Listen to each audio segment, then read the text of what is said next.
মালদার রতুয়ার ছবি দেখাবো আপনাদের। জমি বিবাদকে কেন্দ্র করে রতুয়ায় ধুন্ধুমার কাণ্ড, একেবারে দুপক্ষের মধ্যে ব্যাপক সংঘর্ষ।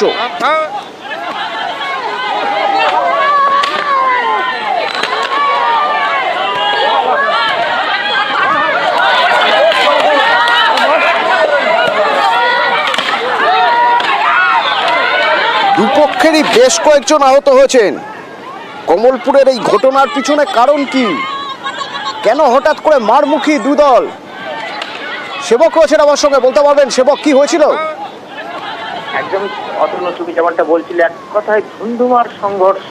মালদহের রতুয়ার কাহালা গ্রাম পঞ্চায়েতের কমলপুর এই গ্রামে 32 শতক জমি নিয়ে দীর্ঘদিন ধরে রাজকুমার মহালদার, সমীর সিংহদের সঙ্গে বিবাদ।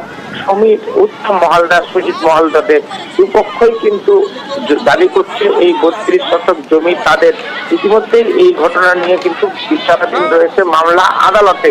আর এরই মধ্যে দুই পক্ষ কিন্তু সংঘর্ষে জড়ালো, রীতিমতো বাঁশ, লাঠি, ছোটা ধারালো অস্ত্র নিয়ে একে অন্যের বিরুদ্ধে কার্যত ঝাঁপিয়ে পড়ে এবং এই সংঘর্ষে বেশ কয়েকজন জখম হয়েছে। অন্তত দুপক্ষের 8 জন জখম হয়েছে।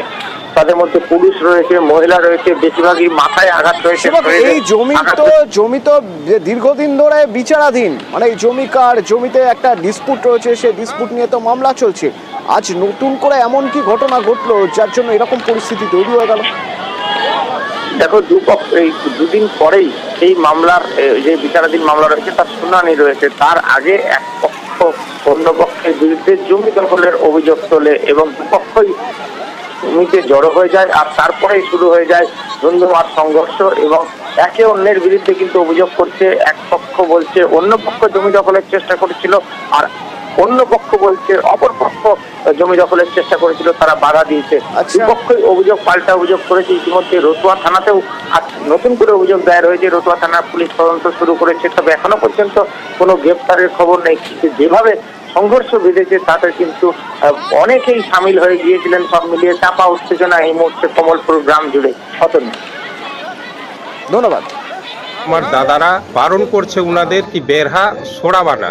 ওরা জোর করে এসে বাড়ির বেরহা সরিয়ে দিয়ে লাঠি, ইট, পাথর, হাতে ধারদার অস্ত্র, হাসুয়া, বল্লম, ফোরসা, এগুলো সব নিয়ে ওরা ক্রান্তভাবে মারার চেষ্টা। ওরা প্রাণের ভয়ে বাড়িতে এসে লুকায়। তখন ওরা আগুন লাগাবার প্রচেষ্টায় আসে, কিন্তু বাড়িতে আগুন লাগাতে পারেনি। তখন থানায় আমরা ফোন করি, থানা থেকে পুলিশ যায়, গিয়ে আমাদেরকে নিয়ে আসে।